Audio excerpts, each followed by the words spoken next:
Assalamualaikum warahmatullahi wabarakatuh. Selamat pagi, salam sejahtera untuk kita semua.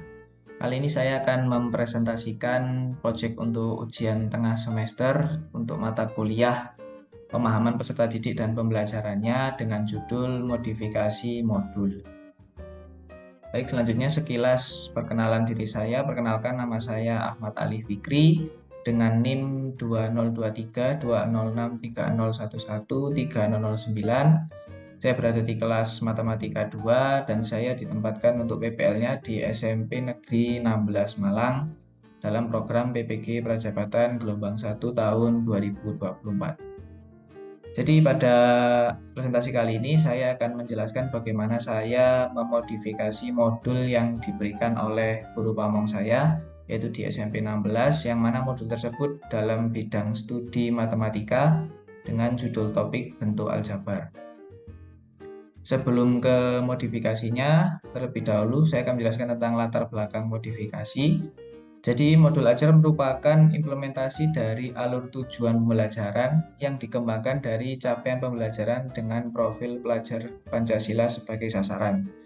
Jadi secara mudahnya modul ajar itu kita gunakan sebagai patokan ataupun panduan kita dalam melaksanakan kegiatan pembelajaran di kelas.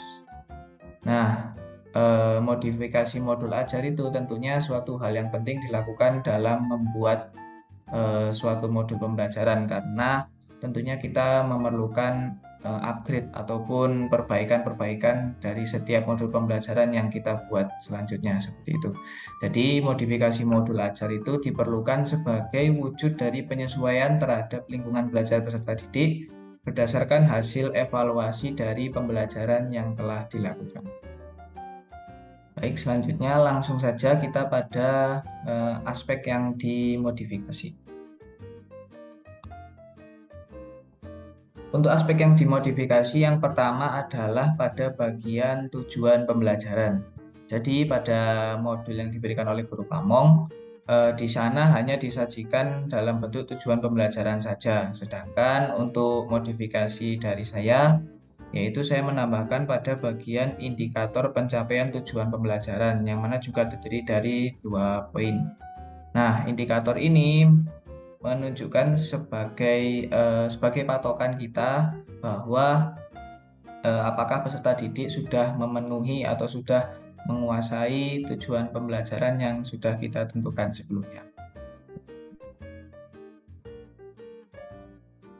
Untuk aspek selanjutnya adalah pada bagian model pembelajaran. Jadi pada modul yang diberikan oleh guru pamong, di sana beliau menggunakan model pembelajaran project based learning atau pembelajaran berbasis proyek. Sementara pada modul yang saya modifikasi, saya merubahnya menjadi model pembelajaran problem based learning atau PBL.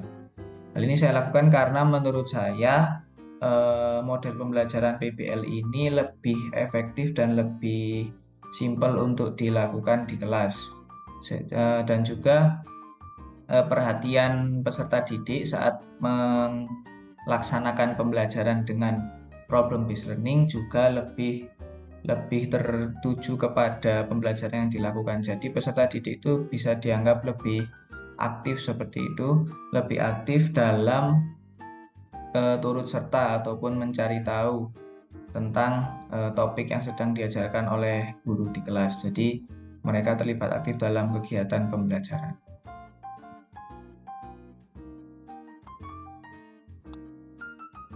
Untuk aspek selanjutnya adalah pada bagian komponen inti. Nah, jadi pada bagian komponen inti yang disajikan di modul guru pamong, pada bagian tersebut tidak terdapat bagian pemahaman bermakna dan juga pertanyaan pemantik. Jadi pada komponen intinya, bentuk apersepsinya langsung dimasukkan pada kegiatan inti. Sementara pada modifikasi yang saya lakukan, saya menambahkan tabel tersendiri atau kolom tersendiri untuk pemahaman bermakna dan juga pertanyaan pemantik. Untuk pemahaman bermakna sendiri bisa difungsikan untuk kita mengetahui apa sebenarnya pemahaman yang kita harapkan dari peserta didik setelah mempelajari topik ini. Sementara untuk pertanyaan pemantik gunanya untuk menstimulus peserta didik untuk sebagai permulaan atau awalan dari dimulainya pembelajaran yang akan dilakukan seperti itu.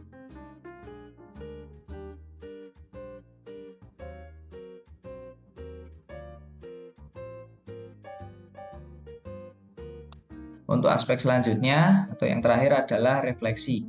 Jadi pada modul yang diberikan oleh guru Pamong sebelumnya tidak ada bagian refleksi.